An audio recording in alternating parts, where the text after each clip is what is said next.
Vous êtes content d'être là ce matin? Moi, je suis content d'être avec vous. Vous savez que je vous aime? Je ne cherche pas à savoir quel sentiment vous avez pour moi. Je ne cherche pas à savoir quel sentiment que vous avez pour moi, mais je vous aime. C'est ce qui compte. C'est le plus important pour moi, c'est ce qui compte. Je vous aime. Mais je sais que vous m'aimez. Je le sais. Gloire à Dieu. Je voudrais nous encourager ensemble ce matin, frères et sœurs, puisque nous nous sommes engagés dans un combat qui n'est pas les plus faciles, mais Dieu soit loué, nous sommes plus que vainqueurs. Nous sommes plus que vainqueurs parce que Dieu nous fortifie. Nous sommes plus que vainqueurs parce que Christ a remporté la victoire et qu'il nous a placés dans la victoire. Maintenant, le plus dur, c'est de rester dans cette position. C'est ça le plus dur. Christ nous a déjà placés dans la victoire. Penser que nous allons combattre pour remporter une victoire, c'est déjà se tromper. C'est que nous avons déjà la victoire, mais nous sommes appelés à demeurer dans la victoire. Et j'aimerais lire avec vous un texte dans Éphésiens, au chapitre 6. Nous lirons à partir du verset 10, 12 et 13 peut-être. C'est un texte que je crois que chaque chrétien connaît, il doit connaître l'armure du chrétien. Mais nous n'allons pas lire tout le texte. Alors, Éphésiens chapitre 6, verset 10. Au reste, fortifiez-vous dans le Seigneur et par sa force toute puissante. Revêtez-vous de toutes les armes de Dieu afin de pouvoir tenir ferme contre les ruses du diable. Pas contre moi, ni moi contre toi, mais contre les ruses du diable. Car nous n'avons pas à lutter contre la chair et le sang, mais contre les dominations, contre les autorités, contre le prince de ce monde des ténèbres, contre l'esprit méchant dans les lieux célestes. C'est pourquoi prenez toutes les armes c'est préciser les armes de Dieu. Pas les armes du frère Bruno, pas les armes du pasteur Kouti, pas les armes de l'église, mais les armes de Dieu. Et justement, le pasteur, le frère Liméa, etc., nous devons vous armer avec les armes de Dieu. Afin de pouvoir résister dans le... Il y en aura, frères et sœurs. Afin de pouvoir résister dans le mauvais jour et tenir ferme après avoir tout surmonté. Tenez donc ferme. Et vous pouvez lire le reste à la maison, mes frères et sœurs. Ce matin, j'aimerais qu'on puisse parler de 3 ennemis du chrétien. 3 ennemis du chrétien, frères et sœurs. Nous sommes, je parle pour le chrétien, nés de nouveau. Cela veut dire que nous sommes nés dans un monde nouveau. Nous sommes nés spirituellement. Et nous avons un combat que nous menons qui n'est pas le même combat que nous menions autrefois ou que les gens du monde mènent, frères et sœurs. La Bible dit que nous avons à lutter. Et les termes qui définissent même le christianisme est lutter, combattre et travailler. Alors c'est parti à faire. Ce sont les termes qui définissent le christianisme, combattre, lutter et travailler. Alors j'aimerais vous décourager en vous disant que nos 3 ennemis, ils sont puissants, ils sont dangereux, ils n'ont pas ni bon sentiment. Bah personne. Ils ne peuvent pas regarder la joue, couler la peau, dimension spirituelle, ils ont ni un objectif et ils ont qu'à travailler sur le long terme. Pas oublier ça. Si je dis à eux, ils perdent en bataille, ils pas en bataille, ils n'ont pas qu'à considérer qu'ils perdent du combat. C'est comme un cycliste. Vous savez, il y a eu le Tour de la Martinique, une idée cycliste qui tombait premier tour là. Première étape là, du moins. Ils sont tombés première étape là. Ça n'a pas empêché de gagner un tour là. Mais si vous tombez première étape là, deuxième étape là, troisième étape là, tout là fini. Ça veut dire que tu peux perdre un combat. Mais la guerre, tu peux la remporter, frères et sœurs. Mais en tout cas, l'ennemi, ces 3 ennemis que nous allons voir ensemble, ils sont dangereux, ils sont puissants, il n'y a pas ni état d'âme et il n'y a ni un objectif. Te faire du tort, te faire du mal. Nous faire du tort et nous faire du mal.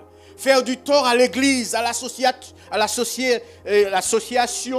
la société, faire du tort à la famille, faire du tort aux enfants, faire du tort aux hommes. C'est leur objectif, frères et sœurs. Alors, si vous ne prenez pas au sérieux ce combat-là, eux, par contre, ils n'ont pas qu'à jouer puis ça. Si nous voulons jouer avec la vie spirituelle, nous sommes libres. Mais le diable n'est pas venu pour cela, frères et sœurs. Alors, vous avez compris que nous allons parler, le premier grand ennemi, c'est le diable. Et je peux vous dire que le diable est puissant, frères et sœurs. Le diable est tellement puissant qu'il ose confronter Dieu. Alors, savez-vous, ce n'est pas un enfant de cœur. Il ose s'opposer à Dieu, il ose s'opposer au peuple de Dieu, frères et sœurs. Et le diable a une grande influence sur ce monde, sur les hommes politiques, sur les hommes religieux, sur la société, sur les grands. Le diable a une très grande influence. Côté diable là, vous et moi, nous sommes des enfants de cœur. Et ne pensez pas un seul instant que puis propre intelligence, et puis propre capacité, et puis propre moyen, et puis propre stratégie, quand il remporte en victoire le diable là. Ça pas possible. Le diable, sans faire l'apologie du diable, mais reconnaître que la Bible nous dit que le diable est un ennemi puissant, il est influent, il influence les hommes à faire le mal. Il influence les hommes à faire le mal. La Bible l'appelle le malin. Matthieu chapitre 13, verset 19. La Bible l'appelle le démon. Dans Luc 4, verset 33. Il est appelé le meurtrier, frères et sœurs. Maintenant, la France a voté une loi, vous l'avez compris. Le meurtrier. Jean chapitre 8, verset 44. La Bible dit qu'il est menteur, il est le père du mensonge. Toujours Jean chapitre 8, verset 44. Il est le lion qui cherche à dévorer et à détruire nos frères et sœurs. Cela dans 1 Pierre 5, verset 8. Il est appelé le serpent ancien et l'accusateur de nos âmes. Frères et sœurs, nous avons un ennemi dangereux et puissant. Et le jour où tu as pris une décision avec Christ, il a eu une grande défaite et là, il est furieux. Et là, il t'a en point de mire. Et tant ou peut qu'il rende dernier souffle, diable n'a pas jamais laissé au tranquille. Diable n'a pas jamais laissé au tranquille, frères et sœurs. Quelle que soit ta consécration, quelle que soit ta vie, le diable ne te laissera jamais tranquille. Et si le diable est conscient que celui qui a fait une véritable repentance, conversion authentique, et qu'il est sauvé, et qu'il sait qu'il ne peut rien contre son âme, mais par contre il cherche à détruire sa vie. Il cherche à lui faire du mal dans sa marche avec Dieu. Il cherche à se servir de lui pour détruire autour. Le diable, il travaille sans relâche. Parce qu'au jour d'aujourd'hui, le diable n'a rien à perdre. Il n'a rien à perdre. Tout est scellé pour lui. Je ne sais pas si ça vous arrive, le matin, je prends la route très tôt et il y a une émission sur RCI, mais il y a 10 minutes où on donne la parole à un prêtre appelé Père Desgras. Je le dis parce que c'est public. Père Desgras, qui apporte une réflexion et qui répond à une question chaque jour. Waouh! J'entendais ces choses. Bon. Et il y avait une question, je crois que c'est quelqu'un du Lamentin qui avait posé la question. Père Desgras, est-ce que tu penses que le diable a la possibilité de se repentir? Il a dit oui. Mais c'est de la bêtise, frère et sœurs. S'il m'entend, je vais faire coucou. Frères et sœurs, le diable est un ennemi puissant. Et c'est pour cela que l'apôtre Paul va nous mettre en garde, chacun de nous. Dans 2 Corinthiens 2, verset 11, il dit ceci: n'ignorez pas les desseins du diable. Le diable a un dessein, le diable a un but à atteindre. Et la Bible dit dans Jean au chapitre 10, le verset 10, qu'il est venu pour... Il est venu pour détruire. Détruire ta vie, détruire ta santé, détruire ton couple, détruire ta relation avec tes enfants, détruire ton amitié, détruire ta vie. C'est ça le diable, frères et sœurs. C'est pour ça que quelqu'un a dit, on ne mange pas avec le diable, même avec une grande cuillère. Parce qu'on pense qu'il peut être au bout de la table et puis ici on peut manger avec lui. Non. Frères et sœurs, il est venu détruire, il est venu égorger. On est coupé court. Quelqu'un a dit, si le diable te blesse, c'est parce qu'il n'avait pas le choix. Parce que le diable n'est pas venu blesser, il est venu tuer. Quand il te blesse, c'est quand il n'avait pas le choix. Frères et sœurs, il est venu pour dérober, ruiner ta vie spirituelle, ruiner tout ce que tu as bâti, construit. Il est venu pour ruiner. Il est sans sentiment, frères et sœurs. Et il y a beaucoup d'autres textes, mais on va s'arrêter à ce texte-là. Le diable est puissant, il est doucereux, il se fait passer, et là, il se déguise en ange de lumière, il se rend sympa, gentil et tout, mais il y a un but bien précis. Il y a des gens qui ont fait des pactes avec le diable, il y a l'argent, il y a madame, il y a goka, il y a tout le bagage, mais il attend là-bas et puis il va trouver un mort suicidé. D'abord, rien pour rien. Ça, c'est le diable. Il est venu détruire. Et même dans le milieu chrétien, ou dans... Je ne dis pas forcément protestant, mais il y a aussi même des gens supposés être serviteurs de Dieu qui ont fait pacte depuis le diable pour réussir, pour une influence, pour une grande église et tout. Quand vendre l'amour, le diable n'a aucun sentiment. Il veut perdre, il veut détruire, il veut dérober, il veut égorger. Et quel que soit ton âge, ton éducation, ta dimension intellectuelle ou pas, le diable n'a un seul objectif, faire du tort.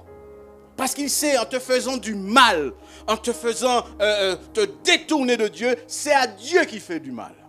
Et son objectif, c'est ça. Faire du mal à Dieu à tout prix. Frères et sœurs, il est puissant, il est rusé. Il n'y a pas plus rusé que le diable. Moi, j'ai que 58 ans, tout jeune homme. C'est rien. Mais le diable existe avant que le monde existe. Le gars a connu toutes les guerres, tout le monde, le diable connaît tout. Alors, le diable a acquéri avec le temps de l'expérience, etc., etc. Vous pensez que vous pouvez lutter contre le diable? Non. Et oui, en même temps, nous verrons comment. Il est appelé celui qui est, il est astucieux. Le diable est rusé, frères et sœurs. Le diable est vicieux. Il a un but à atteindre. Vous savez comment le diable appelle, la Bible l'appelle dans 2 Corinthiens 4, verset 4? Le Dieu de ce siècle-là. Il est le Dieu de ce siècle. Même si Dieu reste, notre Dieu tout-puissant reste celui qui est au contrôle de toutes choses, mais le diable est quand même le Dieu de ce siècle. À partir du moment où Adam a désobéi à Dieu, ça voulait dire Dieu, on se détourne de toi et on se tourne vers Satan, on lui donne l'autorité sur nous. Il est devenu le Dieu de ce siècle. Mais ne vous agitez pas, Dieu le Père reste toujours celui qui est au contrôle. C'est comme dans une entreprise, tu as le gros patron et qui met un gérant. Le gérant a carte blanche. Mais le gros patron reste le gros patron. S'il décide le matin, je vais tirer au gérant, monsieur gérant, c'est lui le gros patron. Dieu reste au contrôle. Mais le diable est le Dieu de ce siècle, nous dit la Bible. Il est dit dans Jean 12, verset 31, il est le prince de la puissance de l'air. Vous savez, vous pouvez parler à voix douce, à voix basse. Le diable est à basse. Vous êtes ici, qu'attendez-nous? Il est la puissance de l'air. Il n'est pas n'importe qui. Il est le prince de ce monde, le Dieu de ce siècle, la puissance de l'air. Et le diable, il cherchera toujours, et ça c'est son plan, ça c'est son but, à nous décourager, frères et sœurs. Qui n'a pas connu le découragement? C'est un combat. Le découragement. On est tout chaud, tout flamme. Dieu nous a donné un ministère. Dieu nous a donné une mission. On est tout chaud, une flamme. On sait que Dieu est là-dedans. Mais ça nous arrive d'être, waouh, qui ça m'a cherché pour comme là? Le découragement, c'est une des stratégies du diable. Nous détourner, nous détruire notre relation avec le Christ. C'est ce que le diable cherche à faire, à détourner notre relation avec le Christ.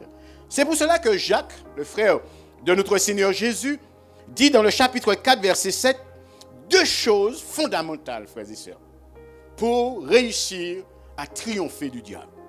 Tenir, résister, pas lui donner, la Bible dit, ne donnez pas l'avantage à Satan sur vous. Et combien Satan a pris l'avantage. Mais nous pouvons rectifier les choses parce qu'il n'est jamais trop tard. Jacques va dire deux choses.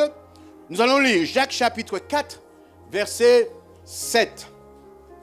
Jacques chapitre 4, verset 7. Soumettez-vous donc à Dieu. Résistez au diable et ça c'est sûr, bien-aimé. Si on respecte l'ordre des choses, nous aurons la victoire. Combien cherchent à résister au diable? Par des jeûnes, par des prières, par toutes sortes de choses. On cherche à résister au diable. Il y a même des gens qui déclarent qu'il y a des psaumes spéciales.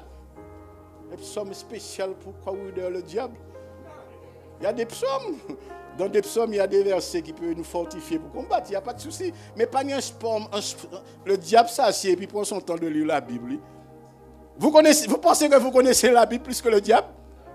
Vous pensez que le diable a peur de la Bible? Mais non. Quand le diable tentait Jésus, il a dit Jésus, il est écrit. Le plus grand des prédicateurs, c'est Satan, le diable. Le diable connaît la parole parfaitement, frères et sœurs. Et lorsque nous réfléchissons, nous cassons notre tête pour comprendre le contexte, qu'est-ce que l'auteur voulait dire. Ça fait longtemps ça l'auteur voulait dire. Oui. Il connaît la parole, frères et sœurs. Il a servi, il a tordé, puis il casse les coups. Soumettez-vous, frères et sœurs. Il faut d'abord, si on veut résister au diable. Frères et sœurs, je dis souvent ceci. Le diable, il est effrayant. Il est dangereux. Il fait peur. Il est influençant. Alors prenons l'habitude de ne pas le regarder en face. Ah ouais. Si vous prenez l'habitude de regarder le diable en face, à tout moment, on va prendre paix. Alors prenons l'habitude de voir le diable de... Il fuira, alors prenons l'habitude de voir de dos le diable. Pour résister à Satan, le diable, pour remporter la victoire sur Satan, il faut se soumettre à Dieu. C'est là la victoire, frères et sœurs. Se soumettre à Dieu. Dès que tu te soumets à Dieu, le diable tremble et il prend peur. Quelqu'un a dit, même le chrétien le plus chétif, quand il se met à genoux et il se confie en Dieu, le diable tremble. Quand on prie Dieu, tout en se soumettant à Dieu, le diable, il prend la fuite. Il ne peut pas rester. C'est la seule manière de remporter la victoire sur le diable. Ce n'est pas en étudiant des stratégies, des formules de prière, etc., etc. Je n'ai rien contre toutes ces choses. Mais bien aimé, combien de personnes prient, ont des situations difficiles, sont découragées, sont dans le diable est en train de les détruire leur vie, détruire leur couple, leur amitié, etc., leur relation avec leurs enfants. Ils cherchent la solution partout, alors qu'il faut simplement se soumettre à Dieu. Dès qu'on se soumet à Dieu, ou pour qu'on prie, bon Dieu, prend la vol. C'est la soumission à Dieu qui nous donne la victoire sur le diable. Soumettez-vous donc à Dieu. On ne peut pas inverser les rôles. Ne cherchez pas à résister au diable. Vous n'allez pas réussir. Vous n'allez pas le voir fuir loin de vous. Si vous ne respectez pas les règles, il faut se soumettre à Dieu. Et se soumettre à Dieu, c'est une vie de foi. Et qu'est-ce que la foi? La foi est avant tout un engagement et une obéissance à Dieu. Obéir à Dieu. Comment se soumettre à Dieu? Commencez à réfléchir. Est-ce que je suis agréable à Dieu? La Bible dit dans Corinthiens, examinez-vous vous-même pour savoir si vous êtes agréable à Dieu. On ne peut pas être dans une position, on ne peut pas être dans une situation qui soit contraire à la volonté de Dieu et dire qu'on est soumis à Dieu. Ce n'est pas vrai. La soumission à Dieu consiste à se détourner du mal, à abandonner la voie du péché, à abandonner la voie mondaine et se soumettre à Dieu. en obéissant, frères et sœurs. Et la Bible dit, le diable fuira loin de nous. Premièrement. Deuxième ennemi, c'est le monde. La Bible dit, n'aimez point le monde, ni les choses qui sont dans le monde, parce que le monde passe et ses convoitises aussi. Seul celui qui se confie en Dieu qui demeure et qui vivra éternellement. Frères et sœurs, je vous assure que ce n'est pas facile. Nous sommes dans le monde. Vous savez, parfois nous avons notre patois en tant que chrétiens. Si le pasteur David me dit, frère, quand j'étais dans le monde, c'est clair, c'est simple, j'ai compris. Mais n'allez pas dire ça à un non-croyant. Hein? Ça n'a aucun sens. Quand j'étais dans le monde. Ça n'a aucun sens. Ça, c'est notre patois entre nous. OK? Nous sommes là, dans ce monde-là, frères et sœurs. Et comment discerner? Comment faire pour faire la différence entre ce que Dieu approuve et ce que Dieu n'approuve pas? Vous savez, il y a des choses qui ne sont pas péchées en soi et que Dieu ne veut pas que tu t'engages dans cette voie-là. Et à partir du moment où tu t'engages, tu pèches contre Dieu. Alors que ce n'est pas péché en soi, ça. Mais ça peut être très dangereux. La Bible dit, n'aimez point le monde, ni les choses qui sont dans le monde. Le monde tend à nous inciter à pécher. C'est ça le monde. Le monde est là pour nous inciter à pécher. Pourquoi, frères et sœurs, le diable, le monde, et nous verrons plus tard la chair, pousse au péché? Parce que c'est le péché qui nous sépare de Dieu. Et empêche à Dieu de nous écouter, frères et sœurs. Ils ne vont pas chercher grand-chose. Hein. Pour ceux qui étaient plus jeunes, qui étaient jeunes quand j'étais jeune, maintenant les jeunes c'est Dragon Ball, ça pas bon, pas regarder le bail. C'est le bail comme ça, mais en temps c'était western. Il y avait un cowboy contre indien. Waouh! Le dimanche après-midi, maman, depuis 3 heures, mouton moi rentré, tout le bail rentré, puis tout le monde western. Cowboy. Et puis, indien contre cowboy. Mais le cowboy, pour lui, pour vraiment, parce que l'indien, faut indien stratégique, c'était le chef qui a intéressé nous. Le chef indien. Une fois chef indien tombé, indien a pris la vol. Pas l'indien pas rester parce que le chef est tombé. Et le diable, c'est ça. C'est le péché qui va tout détruire. C'est le péché qui va tout salir. C'est le péché qui va détruire notre témoignage. C'est le péché qui mettra la honte. C'est le péché qui fera qu'on va nous pointer du doigt et que nous n'aurons pas de crédit. C'est le péché. Et le diable, ce qu'il cherche à faire, c'est nous emmener à pécher. Le monde va nous donner toutes sortes de plaisirs, toutes sortes de réflexions, toutes sortes d'opinions, toutes sortes de choses mondaines pour nous emmener à pécher et couper notre relation avec Dieu. C'est pour cela que nous devons être très vigilants. Comment remporter la victoire sur le monde, frères et sœurs? Parce que comme je vous ai dit, il y a des choses dans le monde qui ne sont pas péchées en soi, mais qui, pour nous chrétiens, vaut mieux ne pas aller sur ce terrain-là. Parce que ça va nous conduire à pécher contre Dieu. Comment remporter la victoire? J'ai trouvé un texte dans Psaume 27. Psaume 27, le verset 7. Le Psaume 27, verset 7. Et j'ai compris quelque chose à travers ce psaume. Non, pas psaume, excuse-moi, Proverbe. Proverbe 27, verset 7. Gloire à Dieu. Celui qui est rassasié foule aux pieds le rayon de... Est-ce qu'il y a miel bon? Ah ouais, miel bon, oui. Oui, miel bon. On va prendre un petit déjeuner là, sur un petit biscotte là, un petit bonnet. On va tremper ça dans un cappuccino là. Le miel n'est pas mauvais, frères et sœurs. Miel bon pour... Quand on est en plaie. Et j'ai fait l'expérience. Quand on est en plaie, on va mettre miel en lait. Qu'à sécher. Oui, quand il y a un petit plaie. Si on a un gros bobo, docteur, il fait pour un bar succès, pas faire le bail fou. Mais on a un petit plaie, un petit bagaille, on va mettre le miel en ça, bien propre, bien nettoyé. Je te dis que c'est radical. Le miel est bon. Mais le texte nous dit, celui qui est rassasié, qu'est-ce qu'il fait? Qu'est-ce que ça veut dire? Ça veut dire ceci. Si je propose au pasteur David En bel plat lambi.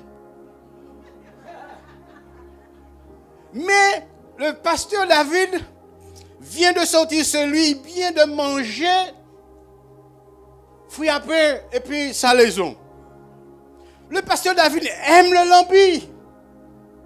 Mais il me dira, frère Bruno, je suis déjà... Qu'est-ce que je veux dire par là? Le monde nous propose beaucoup de choses, mais qui ne sont pas peut-être péchés en soi. Mais si je suis rempli de Dieu, alléluia, si je suis complet avec Dieu, je dis au monde, c'est dommage, mais je suis déjà rempli. Est-ce que vous avez compris, frères et sœurs? C'est pour cela que le chrétien, nous devons être remplis de Dieu, satisfaits de Jésus. Lorsque le monde va nous interpeller, il nous dit, mais non, c'est pas grave, il n'y a rien de mal. Mais on le dit, mais je voudrais bien, mais je suis déjà rempli. Moi, j'ai satisfait. Comme ça, le monde ne nous va pas nous intéresser plus que ça. Mais il est dit celui qui a... Si vous faites, on va chercher ailleurs. C'est ça. Est-ce que vous avez compris la pensée, frères et sœurs? Quand vous êtes complet, même ce qui est bon, le miel, et tout ça bon, l'ambiance bon, mais moi j'ai rempli, moi j'ai satisfait. Alors je n'en veux pas. Ça ne veut pas dire que c'est mal. Ça ne veut pas dire que je ne mange pas ça. Mais je suis rempli, je n'en veux pas. Mais si je ne suis pas rempli, si vous voulez moins vide, quel que soit ça, vous allez le cochon. Excusez-moi l'expression, parfois c'est exprès je fais pour qu'il y ait une réaction, tu vois. C'est exprès. Non, c'est volontaire. Hein? Alors si les gens n'aiment pas, bon, vous allez me faire une leçon après. Mais parfois j'aime bien prendre des petites expressions exagérées pour qu'après qu'on puisse réfléchir. Mais je n'ai pas dit que vous êtes des porcs, des cochons. Non, pas du tout. Je vous aime trop pour cela. Lorsqu'on a faim, je vais prendre un exemple exagéré. Quand vous avez dans un couple, parce que c'est des choses qu'on connaît souvent, j'ai pris volontairement cette expression. Dans un couple, je parle des gens mariés parce que nous sommes des chrétiens, on va parler du bail, bon, et tout. Et que sexuellement, l'un prive l'autre. Qu'est-ce qu'il fait? Il ouvre la porte. Une porte est ouverte. Parce qu'on brûle, parce qu'il manque, eh bien, on ouvre une porte. Et bien, des fois, on dit, ah, marie-moi, c'est un vagabond. Mais c'est où qu'on y vagabond? Oui. C'est où qui en y vagabond? Puisque c'est où qui voyait Adam boire un, l'autre. Je ferme tout de suite la parenthèse, c'était cet exemple. Pour vous dire, frères et sœurs, parfois, parce qu'on est vide, parce qu'on a faim, on a tendance à aller et nous vautrer n'importe où. Mais si le ventre est rempli, si on est rassasié, même ça qui est bon, nous dit nous parler, parce que nous sommes remplis. Soyez remplis de Dieu, frères et sœurs. Lorsque le monde va nous appeler, oh, ça ne va pas nous intéresser.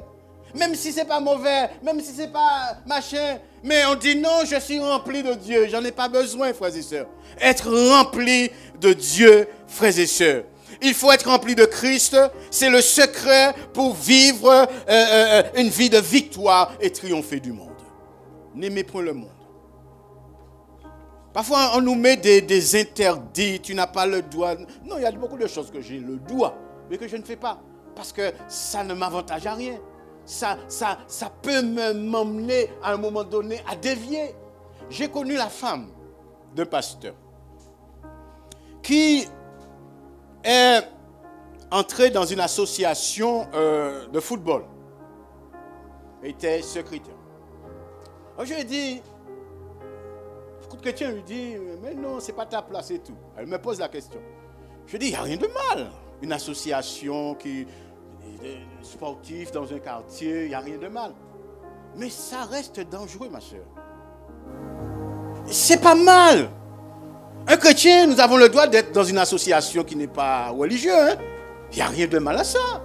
Si demain, si Dieu veut, je dis du n'importe quoi, le secours catholique me demande mes services, qu'est-ce qu'il y a de mal dans ça? Que j'aille rendre un service au secours catholique pour aider les plus démunis. Il n'y a rien de mal dans ça, frères et sœurs.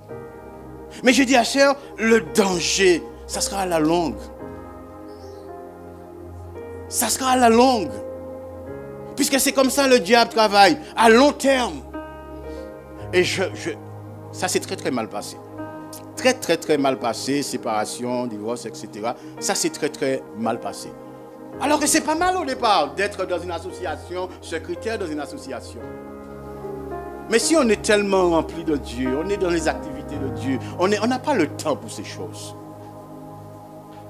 Soyez remplis de Dieu. Troisième ennemi, je vais vite frères et sœurs, parce que cela, je les ai fait en études bibliques, et c'est chaque sujet, je traite à part. Parce qu'il y a beaucoup à dire. Là, je vais en 50, 40 minutes dire et tout. Mais, troisième ennemi, c'est la chair. La chair, frères et sœurs. Sans monceau, là. Sans sacré monceau, frères et sœurs. Nous avons une lutte acharnée. Et je vous dis que ces ennemis-là, ils sont puissants. Et ils sont dangereux. Il y a des gens qui pensent que d'un revers de main, on peut remporter la victoire, on peut balayer tout ça. Ce n'est pas vrai, frères et sœurs. C'est un combat acharné. À partir du moment où tu as dit oui à Jésus, tu t'es engagé dans un combat sans merci. Mais Jésus dit, ne vous affolez pas, j'ai vaincu le monde.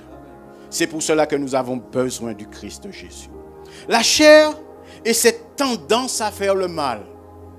Paul dit quoi? Paul dit, quand je veux faire ce que je sais être bien, ça moi savent qui bien moi les fait, en pas qu'arriver faire. Et ça moi savent qui mal, c'est ça moi qui a fait. Paul pas dit il tombe dans le péché qu'à vivre péché, mais il est en train de parler de cette lutte là. Et comment c'est pas facile. Qu'est-ce que Galates chapitre 5 verset 17 nous dit? Galates chapitre 5 le verset 17.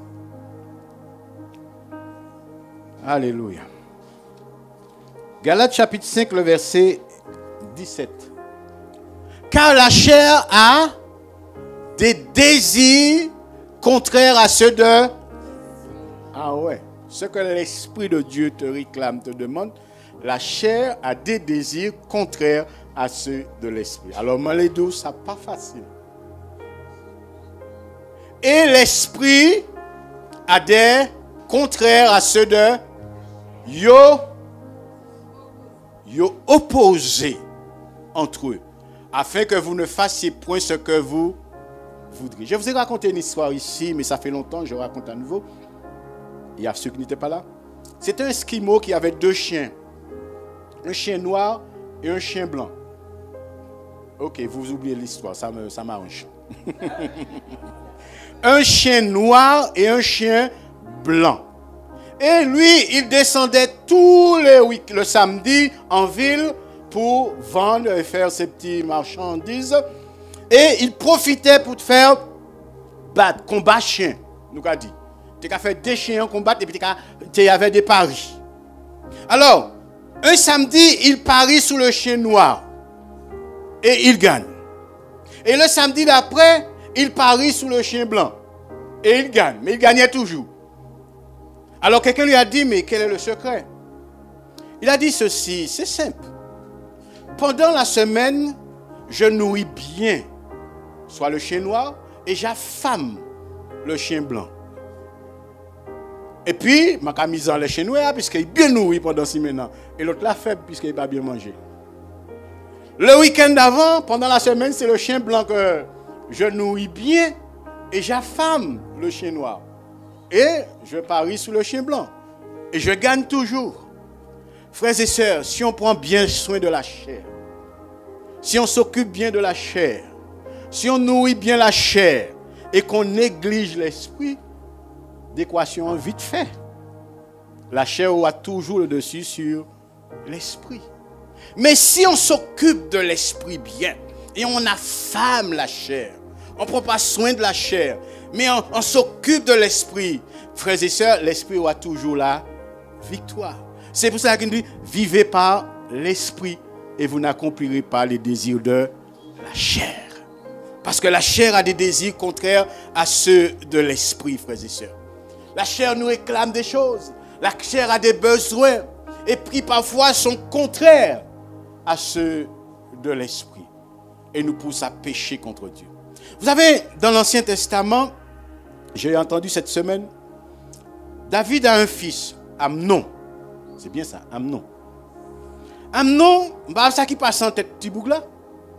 Il a une sœur. Sa sœur, on dit demi-sœur. Bougla tombé amoureux, fou de sa sœur. Bougla malade. Il est amoureux, fou de sa sœur. Bougla malade, il n'a pas qu'à attendre. Il a tout fait pour coucher avec sa sœur. Il a monté un plan diabolique. Et finalement, il couchait et puis c'est là. Alors j'imagine, je schématise un peu. Là il finit, il mettait pantalon en l'air. Il fait moitié éclair, il montait. Il prit sa sœur en dégoût. Il y a un problème. Bougla fou amoureux du seuil. Il fou amoureux. Et une fois il finit, il prend ça, il besoin, il prend un dégoût. C'est ça la chair, frères et sœurs. Parfois la chair nous demande, on est en démangeaison, on ne peut plus, ça gratte. Je n'ai pas dit ce que vous pensez. On ne peut pas, on ne peut pas. Et puis lorsqu'on a fini, mais si c'est l'alcool, on a bu, on coup de whisky là, on boit un bel coup de whisky là. Et puis on finit là, on va dire, mais ça m'a fait là. Quand tu as fini, tu te dis, mais ça m'a fait là. Qu'est-ce que ça m'a rapporté? Et on se culpabilise. Et puis le diable qui est l'accusateur, il a dit, bon Dieu, oui. Oui, dimanche, tu as prêché, tu as prié, tu as marché. Oui, oui, un vagabond qui là. Le diable nous accuse. Frères et sœurs, c'est un combat. Nous sommes tous tentés d'une manière ou d'une autre. Il y a des choses qui nous démangent, frères et sœurs. Mais n'écoutez pas la chair ment pour nous. Il nous dit, tu seras satisfait, tu seras comblé, tu vas te manquer rien après ça. Ce sera le summum, tu vas atteindre le summum. Mais tu te rends compte quand tu as fini, tu es à terre. Tu es à terre. Diable à Kaou, le monde te rit. On se moque de toi. Tu as honte. Ça vous est jamais arrivé, frères et sœurs, ça m'est arrivé. Peut-être pas pratique, mais dans la pensée. Ou nous ayons mauvaise pensée, puis après, mal. Personne ne passe ça vous a fait. Personne ne passe ça vous a fait. Mais tu es triste, malheureux, mal. Parce que tu as en toi de force. Tu as l'Esprit de Dieu qui te dit, mais ça on fait là, pas bon. Ce peut dire personne pas au moins, faire bon pas au moins, pas de problème. Mais il y a un problème en toi. Il y a une lutte en toi, frères et sœurs. Et c'est à ce que le diable nous pousse. Les trois adversaires sont donc le diable, le monde, la chair. Et j'ai noté notre attitude envers eux, en tout et en eux, notre attitude envers eux, en tant que chrétiens, doit être renoncée. Renoncer. C'est pas facile. Je n'ai pas en train de vous dire que c'est facile. C'est pas vrai. Renoncer. Renoncer aux avances du diable, aux mensonges du diable. Renoncer aux passions de la chair, aux désirs de la chair. Renoncer au monde et ses convoitises, et son orgueil, et son arrogance. Renoncer au monde, frères et sœurs. C'est là la clé de la victoire. Résistez, nous dit la Bible. Et le diable fuira loin de vous. Résistez à la chair. Soumettez la chair à l'esprit. Et nous verrons la gloire de Dieu. Nous voulons remporter la victoire sur le diable. Il n'y a pas d'autre solution. Se soumettre à Dieu. En ce qui concerne le diable, frère, nous ne pouvons pas résister au diable si nous ne respectons pas les règles que je vous ai dit. D'abord se soumettre à Dieu.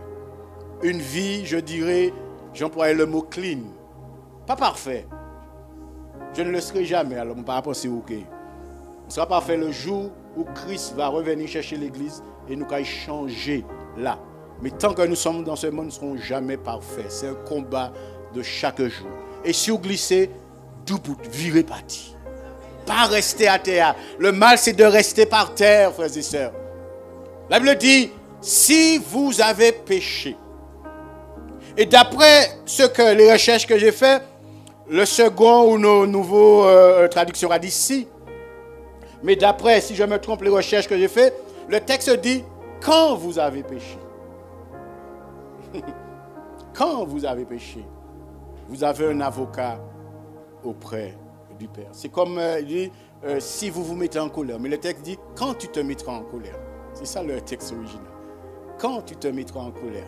Pas quitter le soleil là. Combien couchant les moins soleil là en colère? Frère, c'est un combat. Combien de soleil a couché, vieux, couché, en colère toujours? Pas suivre l'exemple, moi, ça pas bon non, frère. Ça pas bon non. C'est un combat, frère. Le mieux, c'est essayer, c'est combattre, c'est tout de suite demander bon Dieu la force, frères et sœurs. Parce que nous, en cas nous, un petit proverbe qui a dit, ça qu'a traîné. Oui, ça qu'a traîné, qu'a sali. On traîne dessus, et puis après, on a du mal à revenir. On a du mal. Frères et sœurs, c'est un combat de chaque jour. Lutter, réserver. Alors, en ce qui concerne le diable, j'ai dit, la victoire, c'est de se soumettre à Dieu. Et résister au diable, et il fuira loin de nous. C'est là l'ordre de choses. En ce qui concerne le monde, la Bible dit, la victoire qui triomphe du monde. Je veux lire ce texte avant de finir. Dans 1 Jean 5, verset 4. C'est trop beau ça. La victoire qui triomphe du monde, frères et sœurs. 1 Jean, chapitre 5, verset. Parce que tout ce qui est né de Dieu triomphe du monde. Et la victoire qui triomphe du monde, c'est notre foi. La foi, j'ai dit, c'est d'abord une obéissance à Dieu. Parce que dès qu'on parle de la foi, on voit miracle, on voit prodige et tout. C'est une partie de la foi, ça.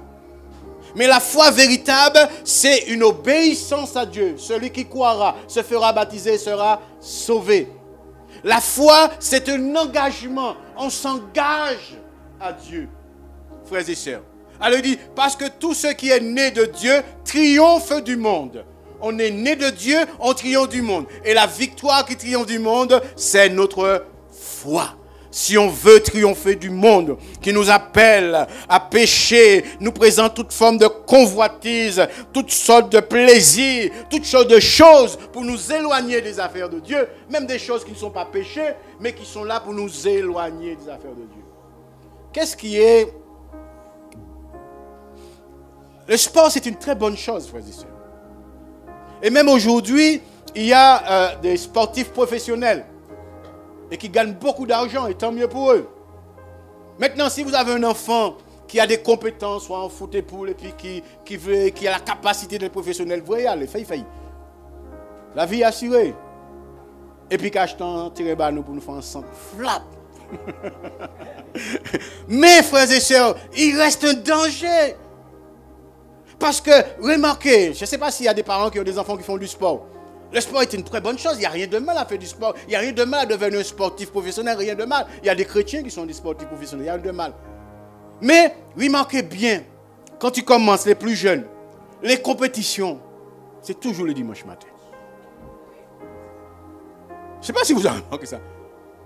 Toute compétition, c'est le week-end. Joue pour aller honorer bon Dieu. Joue pour aller marcher. C'est là qu'il y a une compétition. Fort. Et pour là, comme ça. Sans café. Alors qu'il n'y a rien de mal à faire du sport. Ou à inscrire son fils en sport. Mais le diable se sert de ça. Il dit, pas de problème. Inscris. Pas de problème. À la longue, je vais les autres. Et c'est ça, frères et sœurs. Et c'est pas facile. C'est pas facile, frères et sœurs. Alors, la victoire qui triomphe du monde, c'est notre foi. Ayez foi en Dieu. Ayez la foi de Dieu. Et nous verrons la victoire. Et troisièmement, en ce qui concerne la chair, il est écrit, marchez, Galates 5, verset 16, marchez selon l'esprit et vous n'accomplirez pas les désirs de la chair. La chair a des désirs, a des passions, a des besoins, nous attire à plein de choses. Mais la plupart des fois, ce sont des désirs coupables. Mais marcher selon l'esprit, constamment en communion avec l'esprit de Dieu. Constamment à chercher la face de Dieu. Constamment à méditer la parole de Dieu. Une vie par l'esprit. Et la Bible dit, nous n'accomplirons pas les désirs de la chair. Puisqu'il est dit ceci, Dieu ne permettra pas que nous soyons tentés au-delà de notre force. Ça veut dire, frères et sœurs, Quand le diable va me tenter, va me séduire, va tout ce qu'il veut, quand le monde, quand la chair, si moi je cède, je suis responsable. Le diable ne me fait pas pécher. Quand je pêche, c'est moi qui ai décidé de pécher. Il me propose, il me tente, il fait tout. Mais quand je pêche, c'est moi qui ai pris la décision de céder. La chair va me réclamer plein de choses qui sont contraires à celles de l'esprit. Si j'accepte, c'est moi. Je suis responsable. C'est moi qui ai décidé de le faire. Parce que je peux résister à la chair.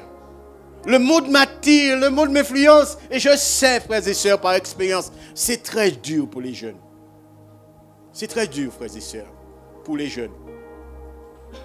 D'autant plus, plus nous allons, plus l'influence est grande dans le monde. Plus la séduction est grande. Plus les choses sont sous couvert que c'est pas bon, c'est pas grave, et tout. Enfin, c'est très jeune. C'est pour ça que si un jeune trébuche, pas juger, pas mépriser, mais soutenir.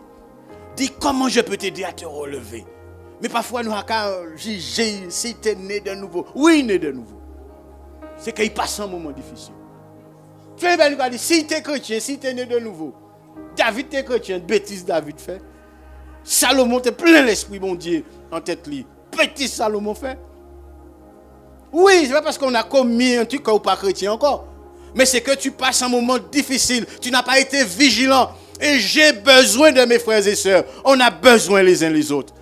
Ne rejetez pas ceux qui se sont éloignés, ceux qui se sont écartés. Le fils prodigue s'est éloigné, il n'est pas revenu. Parce qu'il y avait un père qui l'attendait. Parce qu'il sait qu'il y avait de la tendresse là-bas. Parce qu'il sait qu'on ne le pointait pas du doigt là-bas, frères et sœurs. C'est ce qu'on a besoin, frères et sœurs. L'église, comme je disais au frère Colo, l'église, c'est aussi en l'hôpital. C'est aussi en l'hôpital qui accueille les blessés, les laisser sous compte, pour les penser, pour les aider, pour les relever, frères et sœurs. Alors n'accusez pas les jeunes. Les jeunes, ce n'est pas un permis pour vous aller faire bêtises, non. Mais je sais la difficulté qui existe, le combat qu'on a à mener, frères et sœurs. Contre la chair, contre les désirs, contre le monde des ténèbres. Le diable est puissant, il est là. Il sait que s'il atteint la jeunesse, la venue de l'église prend fait. Mais nous avons besoin de les aider, de prier pour eux et de les encourager. Et si vous bronchez, épaulez-vous. Pour finir, quelqu'un a dit ceci. Alors je disais, pour la chair, c'est dans Galates chapitre 5, verset 16. Il dit, si nous marchons par l'esprit, nous n'accomplirons pas les désirs de la chair. La Bible dit, un homme a dit ceci. Le diable vient, et puis quand nous bat, tient un coup de bâton de tête, bip, il a tout dit. Là, tient un parti, il tombe, blip. On le calé, prend comme un sable, et puis il a fait marche arrière, et puis il a vidé ça dans l'air. Catérie. Non, ce n'est pas le but. Le diable a baillé un coup, allez, fais un bouche à bouche. Vous avez compris, ranimer. Remettez du bout, fais-moi un du bout, c'est moi un du bout, et puis on repart. On protège. Voilà ce que j'ai voulu partager avec vous ce matin, frères et sœurs. Mais s'il fallait prendre sujet par sujet, et on allait entrer dans les détails, vous allez voir, ce n'est pas facile. Mais ce qui est important, c'est que la victoire est certaine. La victoire est certaine, pourquoi? Parce que le diable, bien qu'il reste une personne puissante, dangereux, mais il est quelqu'un de vaincu. Jésus a vaincu Satan le diable. Jésus a vaincu le monde. Jésus a été tenté en toutes choses sans commettre de péché. C'est pourquoi il peut parfaitement nous secourir et nous aider. La victoire, elle est certaine, frères et sœurs. La victoire, elle est certaine. Jésus, lorsque tu acceptes Jésus comme ton sauveur personnel, Jésus te sauve et il te met dans la victoire. Et le texte que nous avons lu, vous pouvez lire tout le texte à la maison, Éphésiens 6, à partir du verset 10. Il nous parle des armes de Dieu pour résister. Et je dis souvent, quand vous regardez la liste des armes spirituelles, ce ne sont que des armes défensives. Parfois, nous voulons toujours lancer l'offensif. Christ l'a déjà fait. Christ a lancé l'offensif. Christ a remporté la victoire. Christ nous a placé là en victoire. Et puis il nous dit, voilà, je te donne des armes pour défendre ta position. pour défendre ta position. Parce que le diable, le but du diable, c'est te faire sortir dans ta position. Regardez bien, tous les armes, ce sont les armes défensives. Je ne suis pas allé là pour aller chercher diable et gourmet contre diable. Non, je suis là pour préserver ma position. Christ m'a placé dans une position.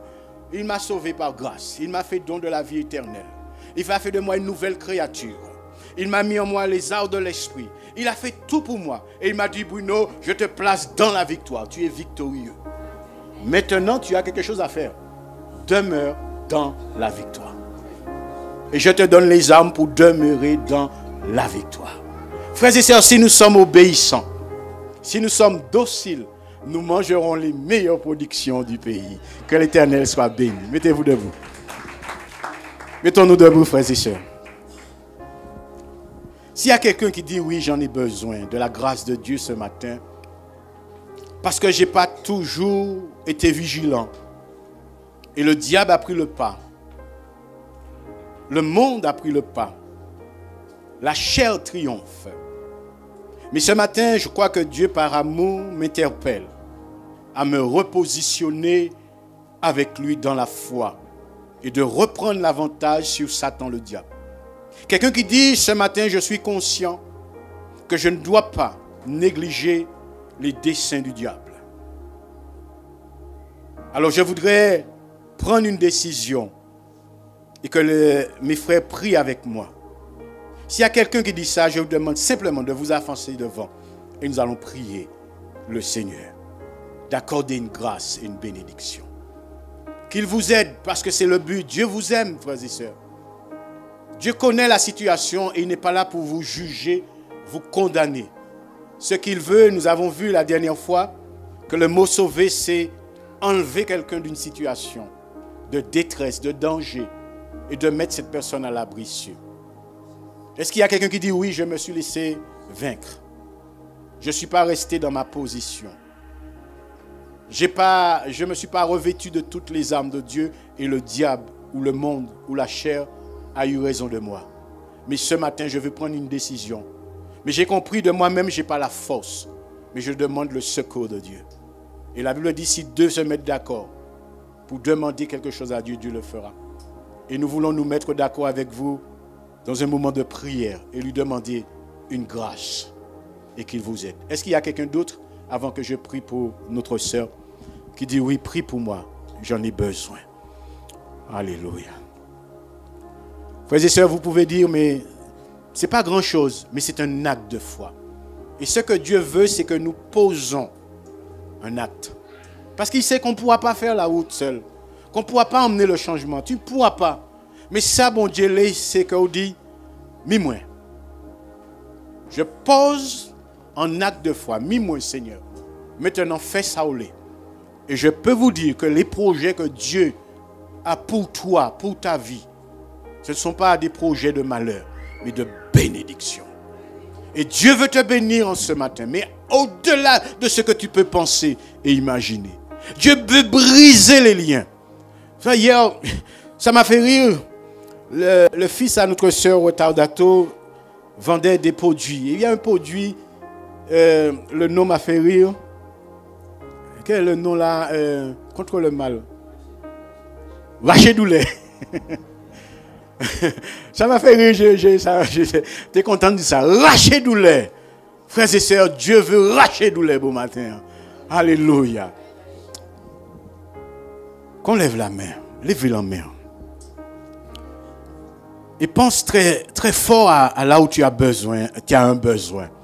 Et pendant que je prie pour toi, dans le silence de ton cœur, implore Dieu et lui demander ta grâce. Sa grâce. Père, tu as vu chacun de mes frères et sœurs qui sont nés de nouveau, dans un monde nouveau, dans un monde spirituel, dans une relation nouvelle avec toi, mais qui n'ont pas été toujours vigilants, comme cela nous arrive tous, et qui ce matin reconnaissent qu'ils ont besoin de toi. Mon frère a besoin de toi. Dans un domaine bien précis où le diable, où le monde, où la chair a remporté la victoire. Mais ce matin, mon frère, ma soeur désire une délivrance. veut être guéri, veut reprendre la victoire et le dessus, veut reprendre sa position d'enfant de Dieu, de vainqueur. Et ce matin, je te prie en me mettant ensemble avec eux. Je te prie, Seigneur, pour un miracle. Je te prie, Seigneur, pour un changement. Je te prie, Seigneur, pour une délivrance dans le nom de Jésus. Il y a quelque chose qui triomphe de ma sœur. Il y a quelque chose qui triomphe de mon frère. Et cela le rend malheureux, malheureuse. Mais aujourd'hui, tu es en train de lui dire, c'est le moment de la victoire. Alors je te prie, Seigneur mon Dieu, d'intervenir et de faire un miracle. D'entendre sa prière maintenant et d'exaucer sa prière, Seigneur. Donne à mon frère, donne à ma sœur la force de se soumettre à toi et de résister au diable et de voir le diable s'enfuir. Donne à mon frère et à ma sœur la force de marcher par l'esprit afin de ne pas accomplir les œuvres de la chair. Donne à mon frère et à ma sœur, Seigneur mon Dieu, de vivre par la foi afin que sa foi puisse l'emmener à triompher du monde dans le nom de Jésus. Je te remercie d'exaucer leur prière maintenant et notre prière dans le nom de Jésus. Je vous bénis, frères et sœurs, au nom du Père, du Fils et du Saint-Esprit. Et je proclame sur votre vie la délivrance et la victoire dans le nom de Jésus. Amen.